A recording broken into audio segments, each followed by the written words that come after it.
मित्रों, नमस्कार। मैं अशोक श्रीवास्तव।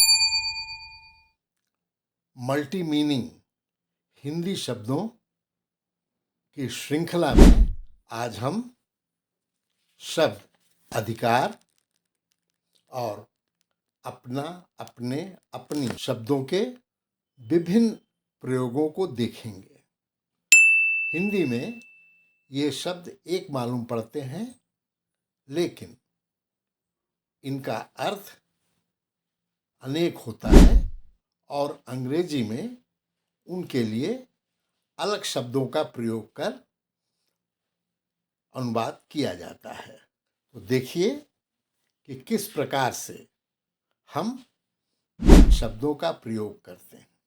आप जानते हैं, अधिकार शब्द भारत में बहुप्रचलित है।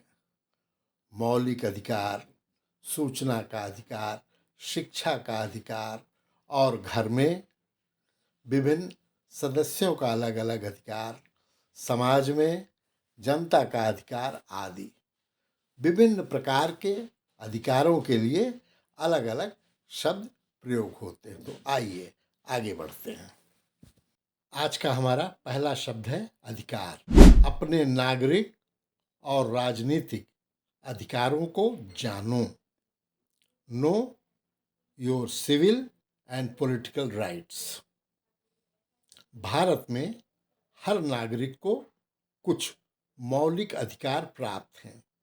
Every citizen of India has got certain fundamental rights.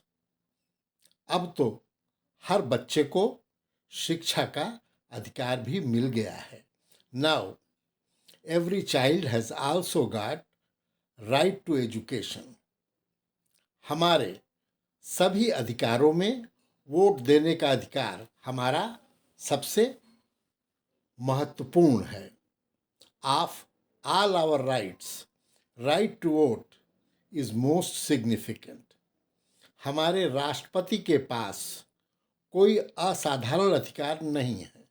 Our president does not enjoy any extraordinary power. मेरा तुम्हारे ऊपर क्या अधिकार है? What right I have over you. मेरे मामले में दखल देने का तुमको कोई अधिकार नहीं है।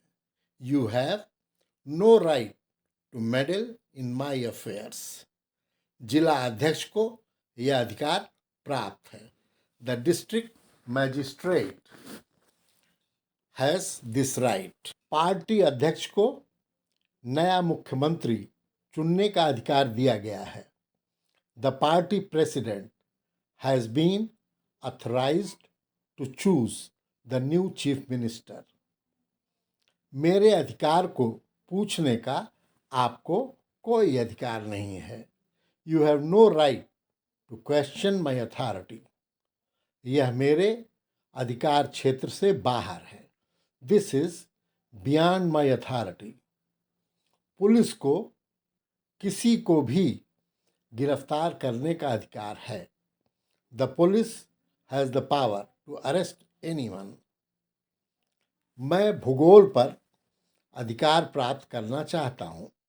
I want to master geography. उसका कई भाषाओं पर अधिकार है। He has authority over many languages.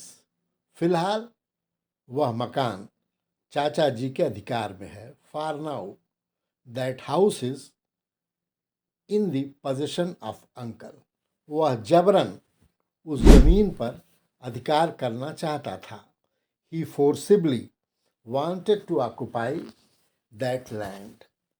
हमारा दूसरा शब्द है अपना, जिसे कभी अपने या अपनी के रूप में भी प्रयोग किया जाता है। तो देखिए अलग अलग इनके प्रयोग किस प्रकार से होते हैं। मैंने अपना काम कर दिया है। I have done my work. तुमने अपना काम कर दिया है। You have done your work. उसने अपना काम कर दिया है। He या she has done his या her work. अनिल या अनीता ने अपना काम कर दिया है। अनिल या Anita has done his her work. सभी ने अपना काम कर दिया है। Everyone has done his work.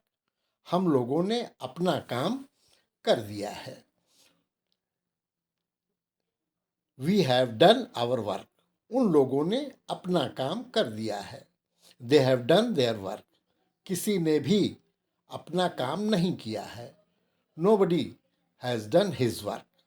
हर किसी को अपना काम करना चाहिए। One should do one's work. तुम अपना काम करो, मेरी चिंता मत करो। Mind your business, don't bother about me. यह मेरा अपना मकान है। This is my own house.